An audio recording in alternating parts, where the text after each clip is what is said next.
저와 여러분, 하나님 오늘 우리에게 주시는 말씀 마가복음 9장 2절에서 8절 말씀 저와 여러분이 한 절씩 교독하겠습니다. 그리고 엿새 뒤에 예수께서 베드로와 야고보와 요한만을 데리고 따로 높은 산으로 가셨다. 그런데 그들이 보는 앞에서 그의 모습이 변하였다. 그 옷은 세상의 어떤 빨래꾼이라도 그렇게 희게 할 수 없을 만큼 새하얗게 빛났다. 그리고 엘리야가 모세와 함께 그들에게 나타나더니 예수와 말을 주고받았다.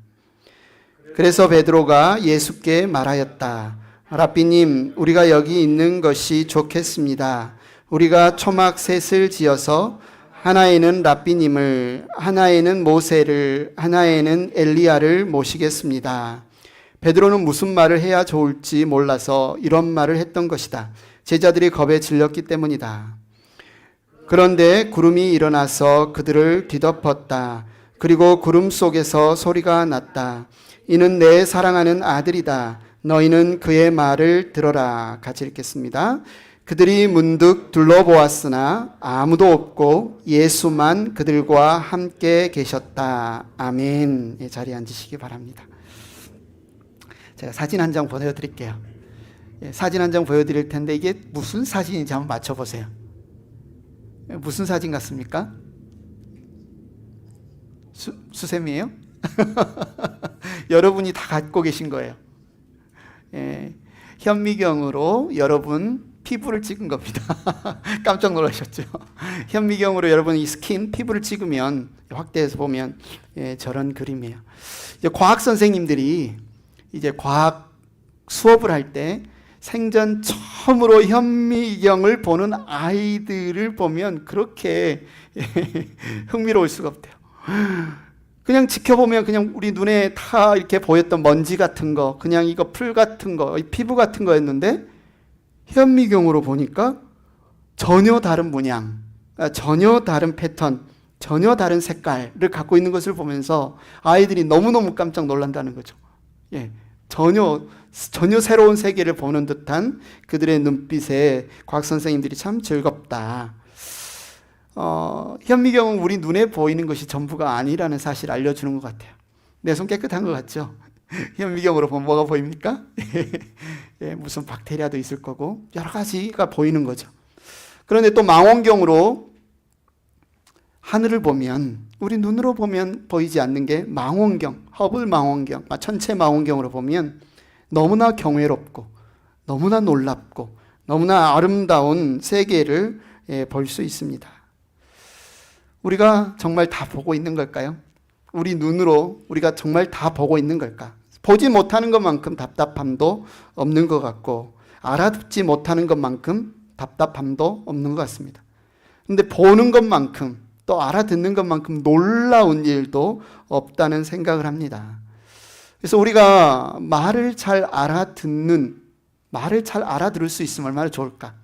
그 말을, 올바른 말을, 참된 말을, 특히 하나님이 하시는 말씀을 잘 우리가 알아들을 수 있다면 얼마나 좋을까? 저는 신앙생활을 하면서 이런 고민들을 오랫동안 해왔습니다. 그런데 어떤 사람에 대해서 우리가 이해하기 위해서는 그 사람의 배경을 알아야 돼요. 그 사람의 스토리를 알아야 돼요. 여러분이 저를 알기 위해서는 제가 어떤 이야기 속에서 자라왔는지를 알아야 됩니다. 나는 어디서 태어났느냐? 나는 남자냐 여자냐? 나는 어떤 부모가 나를 양육했고 나는 어떤 학교를 나왔고 무슨 음식을 좋아하고 어떤 어려움들을 겪었고 그 어려움에서 나는 어떻게 그것을 극복했고 이런 것들을 알아야 여러분은 이 홍석인이라는 사람을 알 수 있고 이해할 수 있겠죠.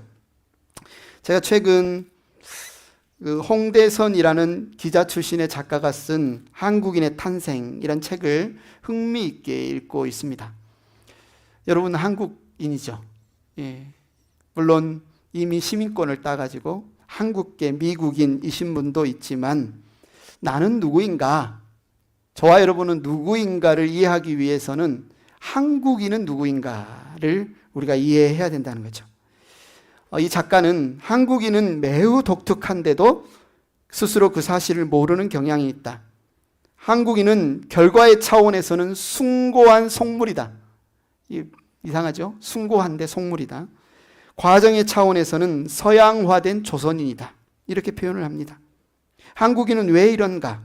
어떤 점에서 외국인과 다른가? 왜 우리 선조들은 국토의 70%가 산이잖아요. 그렇지 않습니까? 한국의 국토의 70%가 산인데 이곳에서 그렇게 경작하기 힘든 이 쌀이라는 작물에 올인했을까? 왜 그랬을까? 한국인은 왜 올림픽만 하면 양궁, 사격 이런 데서 감히 범접할 수 없는 뛰어난 어떤 능력을 발휘한가? 이런 부분들을 이해하려면 한국인들이 그동안 한국에서 살아왔던 그 과거의 역사, 스토리, 배경을 이해해야만 알 수 있다는 거죠. 어떤 사람들은 그렇습니다. 한국인들은 참 냄비근성이 있어. 빨리빨리 문화가 있어. 한국인들은 사촌이 땅을 사면 배를 아파해. 이상하죠? 그런데 그 사촌이 암에 걸리면 그렇게 또 슬퍼합니다. 이 한국인들의 이런 생각들을 어떻게 우리가 이해해야 될까? 수많은 이야기들을 가지고 우리가 이해할 수 있지만 이 작가는 이 책을 위해서 수백 가지의 참고 자료, 논문, 책들을 근거로 해서 한국인에 대해서 설명을 하는데 흥미로워요. 내가 알고 있었던 한국인이 이럴 거야라고 갖고 있었던 생각을 많이 뒤집는 계기가 됐습니다. 오히려 징글징글한 사람들이라고 생각했던 한국인을 사랑할 수 있는 그런 마음까지 들게 됩니다. 내가 가지고 있는 이 생각, 내가 가지고 있는 이 생각은 어디에서 왔을까? 우리가 한번 진지하게 따져봐야 됩니다. 성경도 마찬가지라는 거죠. 오늘 우리가 지금 나누고 있는 이 마가복음의 타이틀, 제목이 뭐냐면 하나님의 아들 예수 그리스도의 복음입니다. 하나님의 아들 예수 그리스도의 복음의 시작은 이러하다라고 해서 이 마가복음을 썼습니다. 마가복음에서 말하는 이 굿뉴스, 좋은 소식을 알기 위해서는 스토리라인을 알아야 돼요. 마가복음이 이야기하고 있는 스토리라인. 저는 오늘 본문 9장 2절부터 8절의 제목을 너희는 그의 말을 들어라 라는 타이틀이 오늘 본문의 제목이라고 생각합니다. 여러분이 다 잊어버려도 너희는 그의 말을 들어라. 이 제목만 기억해도 오늘 본문이 말하는 핵심을 여러분은 기억하고 있는 거예요. 그러면 너희는 그의 말을 들어라 라고 하는 오늘 주제의 근거에서 우리가 지금 9장 말씀을 나누고 있는데 오늘 말씀 이전까지 마가복음 1장부터 8장까지를 제가 쭉 한번 읽어보면서 여기서 그는 누구예요? 예수님이잖아요. 그죠? 예수님이 마가복음 1장부터 오늘 9장 7절 이전까지 어떤 말씀을 하셨나? 한번 곰곰이 한번 읽어봤습니다. 기억나는 거 있으세요? 우리가 마가복음을 계속 함께 나눴으니까 마가복음 1장부터 8장까지 예수님이 하셨던 말씀 중에 여러분이 기억나는 말씀, 내가 꼭 듣고 잊지 말아야 될 말씀, 생각나는 거 있습니까? 제가 한번 몇 가지 말씀을 한번 읽어드릴 테니까 맞아, 이 말씀이 있었지. 혹여나 맞아, 이 말씀은 꼭 나의 이야기와 똑같아, 나에게 하시는 말씀이야 라고 느껴지는 말씀이 있는지 한번 살펴보시면 좋겠습니다. 마가복음 1장 1절은 하나님의 아들 예수 그리스도의 복음의 시작은 이러하다라고 시작하고요. 침례 요한은 1장 8절에 이렇게 선포합니다. 나는 여러분에게 물로 침례를 주었지만 그는, 누구예요? 예수님은 여러분에게 무엇으로 침례를 준다? 성령으로 침례를 주실 것이다. 이렇게 선언을 하고요. 1장 12절에 침례를 받고 물 밖으로 나오시는 예수님을 향해서 하늘에서 소리가 납니다. 너는 내 사랑하는 아들이다. 내가 너를 좋아한다. 그리고 나서 예수님이 이제 드디어 공인으로서, 메시아로서 사역을 선포하시면서 1장 15절 이렇게 말합니다. 때가 찼다. 하나님의 나라가 가까이 왔다. 회개하여라. 복음을 믿어라. 이 말씀이 예수님이 하신 첫 말씀이에요. 마가복음에 예수님이 처음으로 하신 말씀이 무슨 말씀이라고요? 때가 찼다. 하나님의 나라가 가까이 왔다. 회개하여라. 복음을 믿어라. 그럼 하나님이 우리에게 너희는 그의 말을 들어 라고 했을 때 우리가 가장 먼저 들어야 될 말이 때가 찼구나. 하나님의 나라가 가까이 왔구나. 회개해야 되겠구나. 복음을 믿어야 되겠구나. 이 말을 들어야 되죠. 1장 17절 같이 한번 읽어볼까요? 시작. 나를 따라오너라. 내가 너희를 사람을 낚는 어부가 되게 하겠다. 1장 예수님이 하실 두 번째 말씀이에요. 40절에 보면 나병, 문둥병 환자 한 명이 예수님께 다가와서 그 앞에 무릎을 꿇고 간청합니다. 선생님이 하고자 하시면 나를 깨끗하게 해주실 수 있습니다. 그 문둥병 환자를 보시고 예수님이 불쌍히 여기셔서 손을 내밀어 문둥병 환자가 어떤 분인지 알잖아요.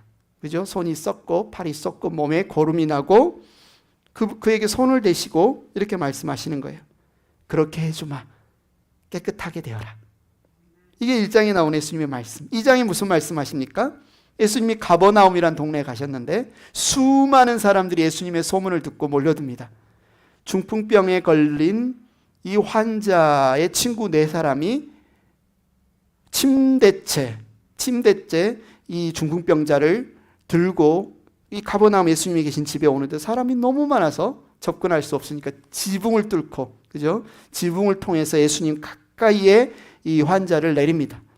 예수님이 그들의 믿음을 보시고 말씀하시죠. 이 사람아, 네 죄가 용서받았다.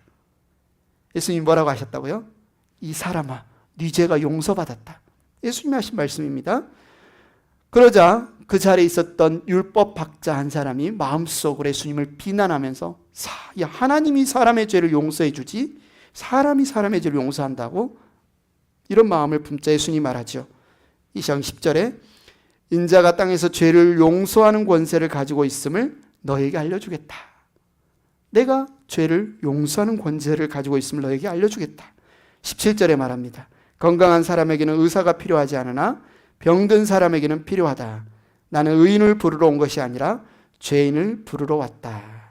27절 28절에 안식일이 사람을 위하여 생긴 것이지 사람이 안식일을 위하여 생긴 것이 아니다. 그러므로 인자는 또한 안식일의 주인이다. 예수님이 2장에 하신 말씀이에요. 3장에 예수님이 뭐라고 말씀하십니까? 예수님의 어머니 마리아와 그 친지들이 예수님이 귀신 들려서 미쳤다는 소문을 듣고 예수님을 잡으러 왔습니다. 그래서 누군가 예수님께 와서 당신의 가족들이 당신을 찾으러 왔습니다. 말하니 예수님이 뭐라고 이야기를 해요? 3장 33절에 누가 내 어머니이며 내 형제들이냐? 35절에 누구든지 하나님의 뜻을 행하는 사람이 내 형제요 자매요 어머니이다. 3장에 하신 예수님 말씀이에요. 4장에서는 뭐라고 이야기합니까? 들을 게 있는 사람들은 들어라. 왜들 무서워하느냐? 아직도 믿음이 없느냐? 5장에서는 뭐라고 합니까? 혈루병 걸린 여인, 예수님의 옷자락만 만져도 나을 거라고 여겼던 그 여인을 향해서 딸아, 내 믿음이 너를 구원하였다. 안심하고 가거라. 그리고 이 병에서 벗어나서 건강하여라. 회당장 야이로의 딸이 병 걸렸다는 소식을 듣고 같이 가던 길에 이 혈루증 걸린 여인을 만났고 이 일에 지체하는 동안 이미 야이로의 딸이 죽었다는 소식을 그 집에서 가져옵니다. 그 야이로를 향해서 예수님이 뭐라고 말씀하십니까? 두려워하지 말고 믿기만 하여라. 그리고 예수님이 가셔서 달리다굼 딸아 일어나라 하면서 야이로의 딸을 고치죠. 6장에서 예수님이 뭐라고 하십니까? 같이 읽겠습니다. 안심하여라. 나다. 두려워 말아라. 폭풍 후에 한복판에서 물에 이 배가 침몰당할까 두려워하고 있는 제자들의 배에 들어가신 예수님이 안심하여라. 나다. 두려워하지 말아라. 7장에 뭐라고 말씀하세요? 너희도 아직 깨닫지 못하느냐. 그리고 이제 8장. 너희는 눈이 있어도 보지 못하고 귀가 있어도 듣지 못하느냐. 기억하지 못하느냐. 그리고 29절에 이제 드디어 예수님이 아주 중요한 질문을 제자들에게 하십니다. 그러면 너희는 나를 누구라고 하느냐. 1장부터 8장에 예수님이 행하신 일들을 보셨잖아요. 귀신을 내어 쫓고 병자를 고치시고 폭풍우를 잠잠케 하고 1장부터 8장까지 이 사실들을 보면서 제자들에게 질문하는 거예요. 너희들이 이 모든 것들을 겪었는데 너희들은 나를 누구라고 하느냐? 제자들이 뭐라고 고백합니까? 베드로가 예수께 대답하죠. 선생님은 그리스도이십니다. 선생님은 우리가 기다리던 구원자이십니다. 선생님이 바로 우리에게 기쁜 소식이 되십니다. 그리고 이어서 이제 오늘 하나님이 우리에게 하시는 말씀이 9장 7절. 이는 내 사랑하는 아들이다. 너희는 그의 말을 들어라. 이 말이에요. 이는 내 사랑하는 아들이다. 너희는 그의 말을 들어라. 그러면 이제 우리가 질문을 던질 수 있죠. 우리가 들어야 할 예수님의 말씀이 무슨 말씀일까?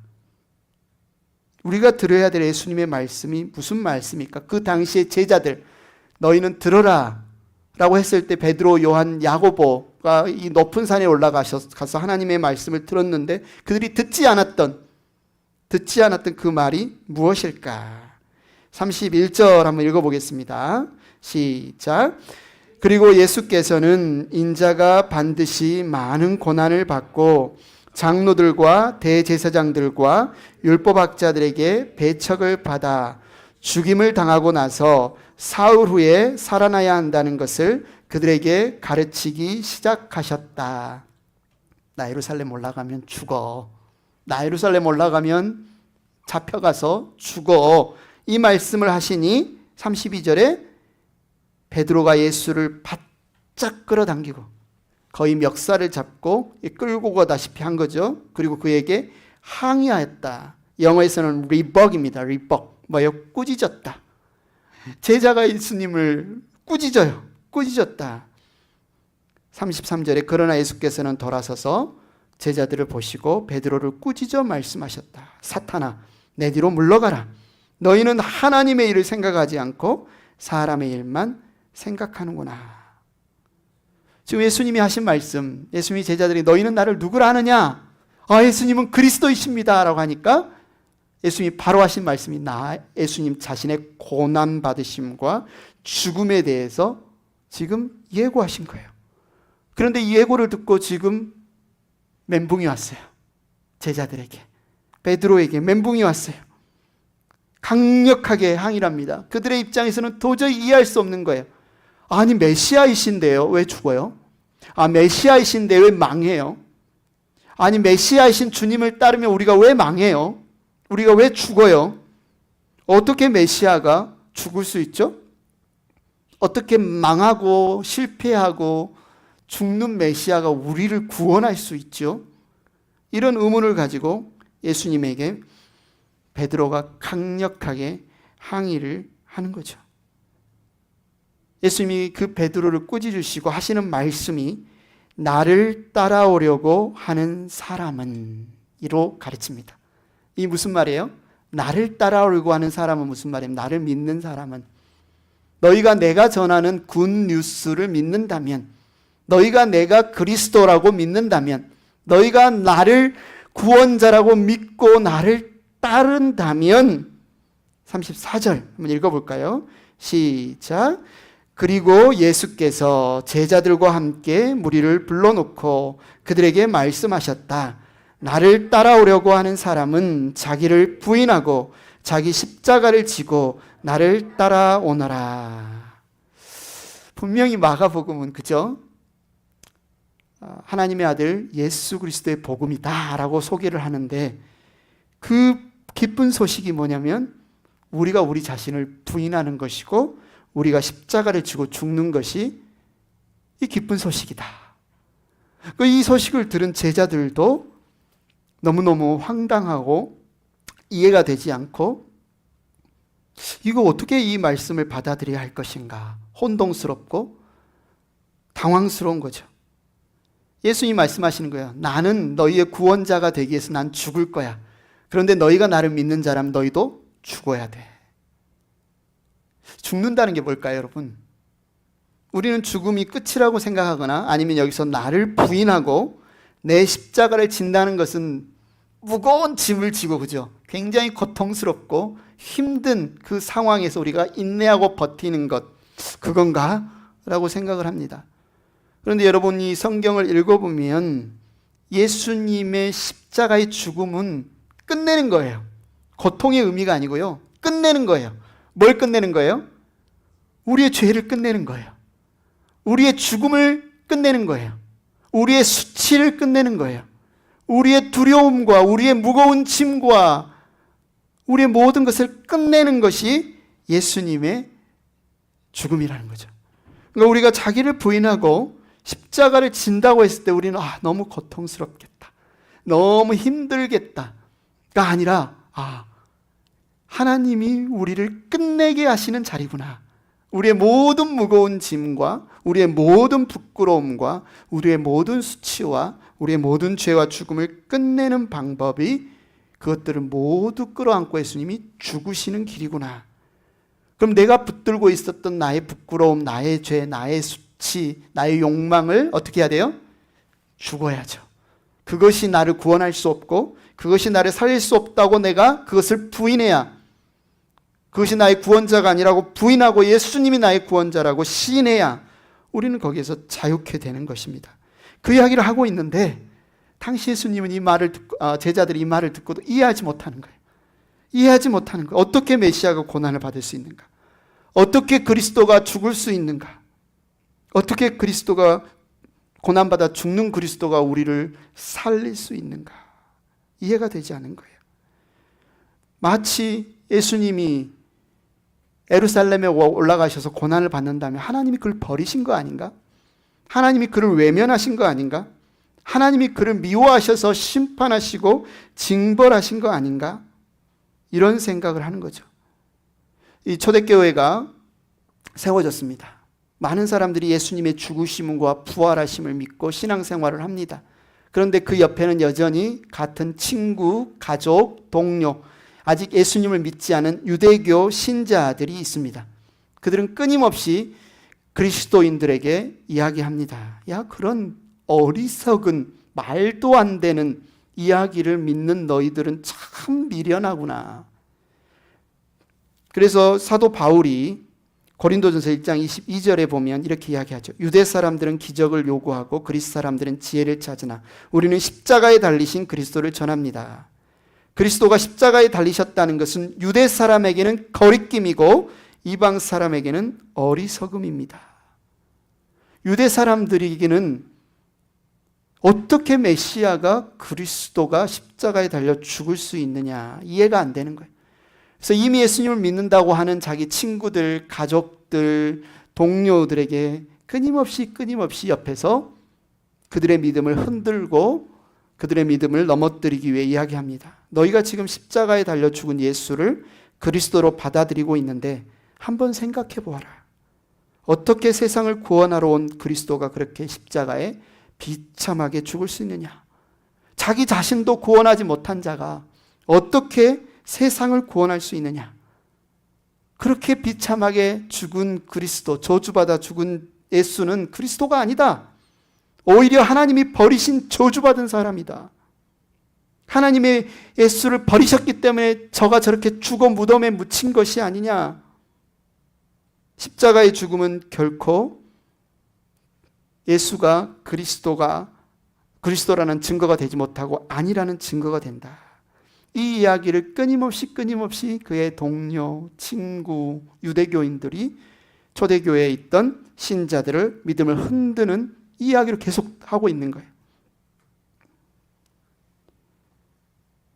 오늘 우리가 읽은 9장 2절부터 8절 그리고 지난주에 나눴던 8장 31절부터 9장 1절은 바로 이 주제를 다룹니다.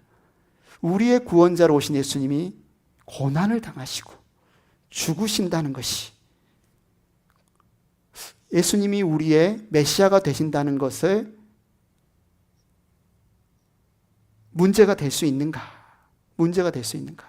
유대인들은 끊임없이 그것을 공격하고 흔들었는데 예수님이 고난받고 죽으시는 분이 과연 우리의 메시아가 될 수 있는가? 그 단락에 지금 오늘 우리가 읽은 변화산 사건이 있는 거예요.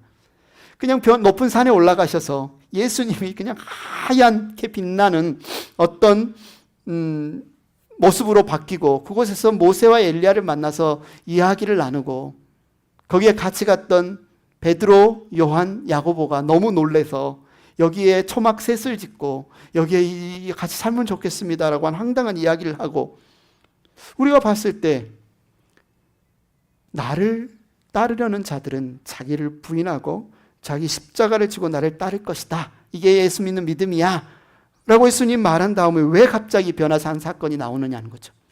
이 변화산 사건이 갖는 의미가 무엇이냐는 거죠. 그리고 오늘 본문의 제목인 하늘에서 소리가 나서 이는 내 사랑하는 아들이다. 너희는 그의 말을 들어라 라고 하신 이 말씀이 왜 등장하냐는 거죠. 거기에는 바로 예수님의 고난과 죽음은 하나님이 그를 버리셨다는 증거가 아니다 라는 사실을 누가 지금 증명해 주는 거예요? 하나님이 증명해 주시는 거예요. 지금 예루살렘에 올라가서 고난을 받고 십자가에 죽는 것은 예수가 가짜 메시아, 거짓 그리스도이기 때문에 고난당하는 것이 아니라 오히려 하나님이 그것을 기뻐하신다는 겁니다. 예수님이 고난받으신 것을 기뻐하시고 자기 아들을 고난당하는 자리에 서게 하신 분이 바로 하나님이시다. 이 사실을 하나님이 지금 증명해 주고 있습니다. 여러분이 구약 성경 한번 읽어보셨으면 높은 산, 구름이 척하게 그 산을 덮고 그곳에서 누군가 하나님과 만나서 대화하는 장면을 어디선가 본 적이 있지 않으십니까? 오늘 이 변화산 사건은 처음 성경에 등장하는 장면이 아니에요. 어디서 등장하죠? 출애굽기에 보면 하나님이 이스라엘 백성을 이집트에서 구원하셔서 내가 너희의 하나님이 되고 너희는 나의 백성이 될 것이라고 약속하신 후에 누가? 모세가 24장 9절에 보니까요. 모세는 아론과 나답과 아비후와 이스라엘 장로 70명과 함께 올라갔다. 산 높은 산에. 여기 3명의 이름이 나와요. 아론과 나답과 아비후. 그런데 오늘 예수님이 누구를 데리고 올라가시죠? 베드로, 요한, 야고보를 데리고 높은 산에 올라가. 오마주죠. 똑같은 장면입니다. 출애굽기 24장 16절에 주님의 영광이 시내산 위에 머무르고 엿새 동안 산을 뒤덮었다. 이렛날, 그러니까 6일이 지난 이후에 주님께서 구름 가운데서 모세를 부르셨다. 이게 출애굽기 24장 16절 말씀인데 오늘 본문 2절을 보십시오. 그리고 엿새 뒤에, 그죠? 엿새 뒤가 언제입니까? 너희는 나를 누구라 하느냐? 예수님이 제자들에게 물었고 제자들이 주님은 그리스도이십니다 라고 고백했던 그 6일 뒤에 예수께서 베드로와 야고보와 요한만을 데리고 따로 높은 산에 가셨다. 그런데 그들이 보는 앞에서 그의 모습이 변하였다. 지금 엿새 뒤라는 장면, 그리고 구름이 그들을 덮었다는 장면, 그 예수님의 모습이 바뀌었다는 장면, 3명을 데리고 갔다는, 지금 변화산의 이 사건은요, 시내산에서 모세가 하나님을 만난 사건을 그대로 이제 예수님이 재현하고 계신 사건입니다. 그럼 왜 예수님의 옷이 새하얗게 바뀌었을까? 9장 3절에 보니까 그 옷은 세상의 어떤 빨래꾼이라도 그렇게 희귀할 수 없을 만큼 예수님의 옷이 새하얗게 바뀌었다라고 이야기를 하고 있는데요. 똑같은 사건을 기록한 누가복음 9장 29절에 보면요, 예수님이 옷만 새하얗게 바뀐 것이 아니라 그 얼굴의 모습도 변화했다 이렇게 이야기하고 있죠. 9장 29절에 예수께서 기도하고 계시는데 그 얼굴의 모습이 변하고 그 옷이 눈부시게 휘어지고 빛이 났다. 이것도 처음 있는 일이 아니에요. 출애굽기 34장 30절 같이 한번 읽어보겠습니다. 시작. 아론과 이스라엘의 모든 자손이 모세를 보니 모세의 얼굴이 살결이 빛나고 있었다. 그래서 그들은 그에게 가까이 가기를 두려워하였으나. 출애굽기에 하나님을 만나 대화한 모세의 얼굴에 빛이 나고 있는 것을 보고 다른 백성들이 모세를 두려워하고 가까이 가기를 두려워했죠. 그런데 오늘 변화 사건에서는 예수님의 얼굴이, 옷이 환하게 빛나는 것을 보고 제자들이 깜짝 놀라서 베드로가 황당한 이야기를 할 정도로 넋이 나가서 이야기하는 그런 두려운 반응을 보입니다. 지금 마가복음이 이야기하고 있는 게 뭡니까? 예수님이 그리스도라고 제자들이 고백했고, 그러나 예수님은 이제 예루살렘에 가서 고난받아 죽는 것이 하나님이 우리를 구원하신 길이라고 이야기한 이후에 이 변화산 사건을 통해서 예수님이 고난받으시는 것은 그가 메시아가 아니기 때문에, 실패했기 때문에, 하나님이 버리셨기 때문에 고난받아 죽는 것이 아니라 하나님이 예수님의 고난과 십자가 죽으심을 통해서 우리를 구원하시는 것이 하나님의 뜻이기 때문에 그렇게 행하시는 것이다 라는 사실을 이 변화산 사건을 통해서 이야기를 해주는 거예요. 이 사건이 우리에게 얼마나 중요한 사건인지 몰라요. 그래서 그냥 예수님 모습이 바뀌었대, 되게 신기하네, 환상 같은 이야기가 아니라 하나님이 예수님을 지금 증언해 주시는 사건이에요. 이는 내 아들이다. 예수님이 하는 일은 정말 옳은 일이다. 너희는 그 예수를 따라 같이 따라가는 것은 맞다라는 사실을 좀 알려주시는 거예요. 여러분, 마가복음에 보면요, 예수님이 하나님의 아들이라는 고백이 3번 나옵니다. 첫 번째 나오는 고백이요, 예수님이 침례를 받으시고 물에서 나왔을 때, 좀 전에 읽어드렸죠. 마가복음 1장 9절에 보면 그 무렵에 예수께서 갈릴리 나사렛으로 오셔서 요단강에서 요한에게 침례를 받으셨다. 예수께서 물속에서 막 올라오시는데 하늘이 갈라지고 성령이 비둘기같이 자기에게 내려오시는 것을 보셨다. 그리고 하늘에서 소리가 났다. 너는 내 사랑하는 아들이다. 내가 너를 좋아한다. 침례가 뭡니까? 여러분, 침례가 뭐예요? 로마서 6장에 보면 침례는 물속에 잠겼다가 물 밖으로 나오는 것은 무슨 고백이에요? 내가 예수님과 함께 죽었습니다. 내가 예수님과 함께 장사되었습니다. 내가 예수님과 함께 삽니다. 이 고백이 침례잖아요. 예수님이 침례 받으시는 것은 예수님이 고난받아 죽으실 것에 관한 예표로 예수님이 침례 받으셨는데, 그걸 보면서 하나님이 뭐라고 하나? 아이고 내 아들, 아이고 내 아들, 내 사랑하는 아들, 내가 기뻐한다. 네가 나의 구원자로서 이 백성을 위해 죽는 것을 내가 기뻐한다. 내가 너를 좋아한다. 그 이야기잖아요. 두 번째, 마가복음 15장 39절에 예수님이 십자가에 죽으실 때 이가 하나님의 아들이다 라는 고백이 나옵니다. 15장 39절 한번 읽어보겠습니다. 시작.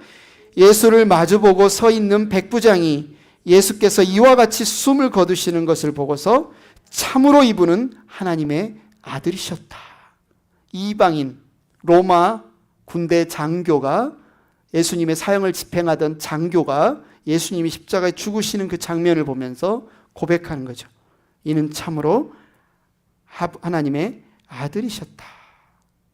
침례가 예수님이 십자가에 죽으실 것에 대한 상징이라면 백부장이 보는 그 현장은 뭐예요? 실제로 죽으신 거예요. 예수님이 실제로 끔찍하게 채찍에 맞으시고 가시 면류관을 쓰시고 두 손에 못이 박히시고 죽는 모습을 보면서 백부장이 참으로 이분은 하나님의 아들이시다 고백하는 거죠. 그리고 세 번째 언급이 바로 오늘 우리가 읽은 본문입니다. 9장 7절. 이는 내 사랑하는 아들이다. 내 아들이다. 너희는 그의 말을 들어라. 그런데 오늘 말씀 역시 언제 등장하는 거예요? 예수님이 죽으실 거라는 고백과 함께 등장하는 거예요. 내가 예루살렘에 가면 매맞고 고난받고 나 죽을 거야. 이 고백과 함께 하나님이 이는 내 사랑하는 아들이다. 너희는 그의 말을 들어라. 예수님이 고난당하시는 건 하나님의 뜻입니다. 예수님이 십자가에 죽으시는 건 하나님이 기뻐하시는 일입니다. 그 예수님을 믿고 예수님이 죽으시고 고난당하시는 것을 뒤따라 가는 것이 하나님의 뜻입니다. 우리를 향한 하나님의 계획입니다. 4절을 보니까요. 그런데 갑자기 두 사람이 나타나. 오늘 4절에 보면 예수님이 엘리야와 모세와 이야기했던 장면이 나오는데 오늘 본문에서는 무슨 이야기를 했는지 말은 안 나와요. 그런데 똑같은 사건을 다룬 누가복음 9장 30절에 보니까요. 그런데 갑자기 두 사람 모세와 엘리야가 나타나 예수와 더불어 말을 하고 있었다. 그들은 모세와 엘리야였다. 31절에 그들은 영광에 쌓여 나타나서 예수께서 예루살렘에서 이루실 일 곧 그의 떠나심에 대하여 말하고 있었다. 지금 예수님과 모세와 엘리야가 무슨 이야기를 하고 있는 거예요? 예수님이 예루살렘에서 고난받고 죽으실 그 하나님의 위대한 일, 우리를 구원하시기 위한 하나님의 구원 계획을 같이 나누고 계셨다. 그리고 그 장면을 보면서 하나님은 이는 내 사랑하는 아들이다. 너희는 그의 말을 들어라. 이렇게 이야기를 하신 것입니다. 여러분, 이 순서를 한번 잘 생각해 보십시오. 예수님이 침례를 받으실 때, 자신이 고난받고 죽으실 것에 그 삶의 길을 걷기로 인정했을 때, 내가 너를 좋아한다. 하나님이 그렇게 이야기하셨고, 오늘 변화산에서 이제 거의 예루살렘 가까이 오셔서 이제 곧 가시면서 십자가에 죽으실 것을 제자들에게 이야기할 때, 그를 따르는 사람들한테 너는 그의 말을 들어라. 너희는 그의 말을 들어라. 예수가 예루살렘에 가서 고난받아 죽는 것은 실패한 것이 아니다. 망하는 것이 아니다. 저주받는 것이 아니다. 하나님의 뜻이다. 너희가 그 예수님을 따라 순종하고 따라가면 어떤 열매를 거둡니까? 전혀 생뚱맞는 이방인 아닙니까? 예수님을 십자가에 못 박아 죽이던 로마 장교 아닙니까? 그 입에서 무슨 고백이 나오는 거예요? 참으로 이분은 하나님의 아들이셨다. 참으로 이분은 하나님의 아들이셨다. 예수님의 어떤 모습이 하나님으로 너는 내 사랑하는 아들이다. 내가 너를 기뻐한다. 너희는 그의 말을 들어라. 라고 하는 하나님의 말씀이 고백이 나오게 했을까요? 예수님의 어떤 모습이 이는 참으로 하나님의 아들이었다라는 백부장의 고백이 나오게 했을까요? 예수님이 이 땅에 오셔서 살았던 그 삶을 보십시오. 그분은 낮아지기 위해서 이 땅에 오셨습니다. 의인을 위해 오신 것이 아니라 죄인을 위해 오셨습니다. 건강한 사람을 위해 오신 것이 아니라 병든 자를 위해 오셨습니다. 문둥병자를 만지시며 그를 깨끗게 하시고 귀신을 내쫓으시고 소외받은 자들, 약한 자들, 짓밟힌 자들과 함께 하셨습니다. 제 아무리 보잘것없어 보이는 이들이라 해도 이들은 하나님이 그분의 형상으로 빚으신 하나님의 자녀이신 것을 그 누구보다 소리 높여 말씀하시고 그것을 증명하시기 위해 그들을 위해 십자가에 피 흘려 죽으신 분이 바로 예수님이십니다. 저와 여러분이 왜 이 자리에 앉아 있습니까? 우리가 무엇 때문에 변화되었습니까? 바로 예수님의 이 사랑입니다. 예수님의 사랑입니다. 우리를 변화시키시는 것은, 우리의 무기력한 삶을, 우리를 바꾸는 것은 예수님의 이 말씀입니다. 오늘 하나님은 이는 내 사랑하는 아들이다. 너희는 그의 말을 들어라 라고 합니다. 우리가 인생을 살아가다 보면 나는 도대체 누굴까? 나는 왜 이럴까? 나는 어떻게 살아야 될까? 우리 자신에 대해서 많이 질문을 던지죠. 우리가 성경 공부를 통해서도 나눴지만 여러분이 누구냐는 여러분 자신이 나는 이런 존재야 생각하는 그 사람이 여러분이 아닙니다. 여러분이 누구냐는 여러분의 부모님, 친구, 지인, 주변에서 너는 이런 사람이야 라고 말하는 그 사람이 여러분이 아니에요. 여러분이 누구냐는 여러분을 만드시고 여러분을 위해 사랑하시고 죽으신 예수님이 너는 이런 존재야 라고 말하는 여러분이 바로 여러분이에요. 누구 말을 들어야 되겠어요? 누구 말을 들어야 되겠어요? 얼마나 많은 정보와 소식들이 들려지고 우리가 그 이야기에 붙잡혀서 가짜 뉴스에 붙잡혀서 우리가 속고 사는지 모릅니다. 우리가 신앙생활 하면서도 누구 말을 들어야 되겠습니까? 예수님의 말을 들어야 돼요. 어쩌면 평범한 말 같죠? 부모들이 많이 이야기하죠. 애들한테 말 잘 들어. 엄마 말 잘 들어. 아빠 말 잘 들어. 그러나 우리는 정말 신앙생활 하면서 우리의 구주의 말을 잘 듣고 있습니까? 나만 봐도요, 기도할 때, 지난주 수요일에도 기도하는데 말 듣기보다 내 이야기를 막 하더라고요. 내 이야기를 하나님께 하기에 바빠요. 얼마나 수다스러운지 몰라요.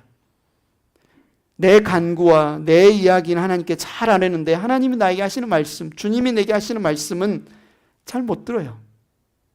우리가 교회로 모이면서도 얼마나 내 이야기만 많이 하고 정말 주님이 내게 하시는 말씀을 얼마나 듣는가. 하나님은 오늘 우리에게 이야기합니다. 너희는 그의 말을 들어라. 그의 말을 들어라. 예수님은 요한복음 1장에 보면 로고스라고 하세요. 그분이 곧 말씀이라고 하세요. 예수님이 곧 말씀이고 말씀이 곧 예수님이라고 하세요. 예수님의 말씀을 들으라는 말은 무슨 뜻이에요? 그분을 들으라는 거예요. 그분을 따르라는 겁니다. 곧 말씀이신 그분, 생명이신 그분, 진리이신 그분이 저와 여러분에게 말씀하시는 거예요. 너희는 눈이 있어도 보지 못하고 귀가 있어도 듣지 못하느냐, 기억하지 못하느냐. 마가복음 8장 18절에 제자들을 향하여 하신 말씀이 애담는, 정말 깨닫지 못하는 우리를 향한 주님의 말씀은 아닐까요? 신앙생활을 하면서 우리가 얼마나 진리에 대한 목마름이 있는지 한번 생각해 봤으면 좋겠습니다. 정말 내가 주님께 듣고 싶다, 주님이 하시는 진리를 듣고 싶다라는 목마름이 있습니까? 아니면 우리가 정해진 시간에 와서 이 자리에 모여서 의식을 잘 치렀고 그래서 나는 신앙생활 잘하고 있다는, 그냥 그렇게 신앙생활 하는 거야 라고 하는 사람들의 말을 듣고 나는 신앙생활을 하고 있는가? 아니면 정말 예수님의 말을 듣고 진리를 깨달아 구원함을 누리는 신앙생활을 하고 있는가? 신앙생활하는 수많은 사람이 평생을 교회를 다녀도 하나님의 말씀을 전혀 듣지 않는 사람이 분명히 있어요. 분명히 있어요. 그렇게 오래 신앙생활을 한다고 했는데도 전혀 바뀌지 않는 사람이 있어요. 왜요? 주님의 말을 안 들으니까. 하나님의 말씀을 안 들으니까. 너무 슬픈 이야기입니다. 저는 행복한 교회에서는 이런 분들이 없기를 간절히 바라고 있습니다. 말씀을 듣기 위해서 우리는 먼저 나 자신을 내려놔야 됩니다. 요한복음 8장 31절에 말하지요. 너희가 나의 말에 머물러 있으면 너희는 참으로 나의 제자다. 그러니까 여러분이 기도했을 때, 말씀을 읽었을 때, 오늘 주일에 나와서 예배를 드렸을 때 가장 중요한 것이 뭐냐면 주님의 말을 들었느냐입니다. 찬양 중간에 들었을 수도 있고, 와서 기도하면서 들었을 수도 있고, 설교를 들으면서 들었을 수도 있고, 지체들과 함께 교제하면서 들었을 수도 있지만, 여러분이 중요한 것은 예수님의 말을 듣는 겁니다. 예수님의 말을 듣는 거예요. 예수님이 오늘 지난주에 나눴던 것처럼 여기 있는 자들 중에는 하나님의 나라가 권능을 떨치며 이 땅에 임할 것을 볼 자도 있을 것이다 라고 고백했고, 그것이 바로 하나님의 나라를 오늘 죽어서 가는 곳이 아니라 성령으로 거듭난 자는, 성령으로 다시 태어난 자는, 생명의 영이신 성령을 받아들인 자들은 나중에 죽어서가 아니라 오늘 하나님 나라를 보고 오늘 하나님 나라를 누릴 수 있다라는 그 말씀, 예표로 베드로, 요한, 야고보를 데리고 높은 산에 가셔서 하나님의 나라가 예수님을 통해서 충만하게 임하는 것을 상징적으로 보여주셨습니다. 이 말씀은 무엇입니까? 베드로, 요한, 야고보 너무 좋겠네. 예수님과 같이 높은 산에 올라가셔서 그 장면도 보고, 아니요. 예수님은 우리에게 뭐라고 하시냐면 너희가 사는 이 자리가 너희에게 변화산이다라고 이야기하는 거예요. 너희가 주님의 말을 오늘 들으면, 그 빛이, 그 주님의 빛이 너희와 함께 하시고 너희를 통해 흘러나오고, 우리가 그렇게 인사했죠. 오늘 아까 환한 얼굴로 우리가 인사 나누자고 했지 않습니까? 우리를 통해 주님의 그 생명의 빛이 옆에 있는 지체들에게 흘러가고 그들의 빛이 나에게 흘러오는 것을 실제 오늘 경험할 수 있다는 거예요. 이 변화산에 올라가서 이런 특별한 경험할 수 있는 것이 아니라 우리가 주님의 말을 들으면, 우리가 주님의 말씀을 들으면 우리를 통해서 우리가 빛된 삶을 우리가 누릴 수 있다는 겁니다.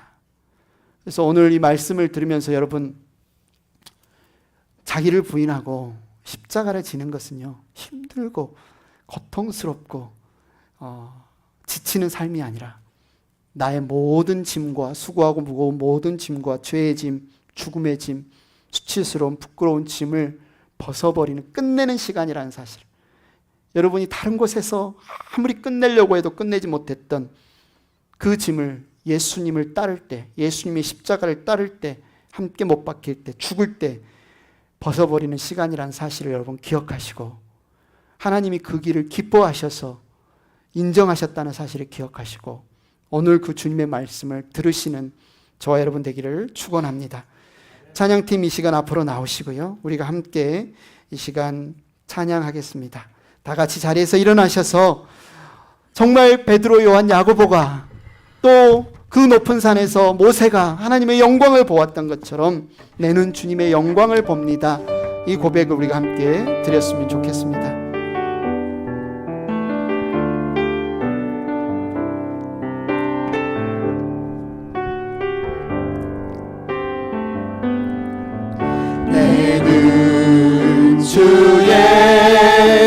영광을 보내 우리 가운데 계신 주님